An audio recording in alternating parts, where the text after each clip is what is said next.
মোটামুটি প্রায় ১০টির মতো আ পাকোড়া তৈরি করে নিয়েছি। এখন চুলায় একটি প্যান বসিয়ে দিয়ে দিব রান্নার রেগুলার তেল। এগুলো আমি অনেকটা শ্যালো ফ্রাই করব। তো এখানে আমি ৩ টেবিল চামচ পরিমাণ তেলটা গরম করে দিয়ে দিব একে, একে পাকোড়াগুলো।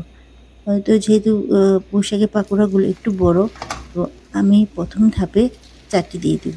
তো আমি ১ম এ ২ টি দিয়ে চিন্তা করছিলাম ৪ টি দিব না। তারপর একটু চাপাচাপি করে দিয়ে দিলাম। পুঁইশাকের পাতাটা সফট হলেও আমরা কিন্তু প্রতিটা পাটেই ডালের পেস্টটা দিয়েছি। তাই চুলার আঁচটা লো মিডিয়াম হিটে রেখে ভেজে নিতে হবে। তো ফিরে আসলাম ৪ মিনিট পর। এখন এগুলোকে উল্টিয়ে দিব। তো এখন আমরা পাকোড়াগুলোকে একে, একে উল্টিয়ে দিব। তো উল্টাতে মনে হচ্ছে কালারটা অনেক সুন্দর হয়েছে। তো আরো ৪ মিনিট ভেজে নিব। ভাজার পর আমরা এগুলো তুলে নেব। তো ফিরে আসলাম ৪ মিনিট পর।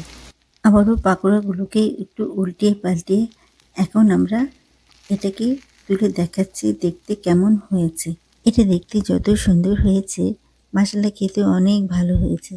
আর কতটা ভালো হয়েছে এটা বুঝতে হলে আপনাদের একটু কষ্ট করে তৈরি করে নিতে হবে। একেবারে ঘরোয়া উপকরণ দিয়ে এটা তৈরি করা যায়। এই পাকোড়াটা চায়ের সাথে পরিবেশন করলে যেমন ভালো লাগবে, তো আজকে আমি এটাকে পরিবেশন করেছি গরম ভাতের সাথে।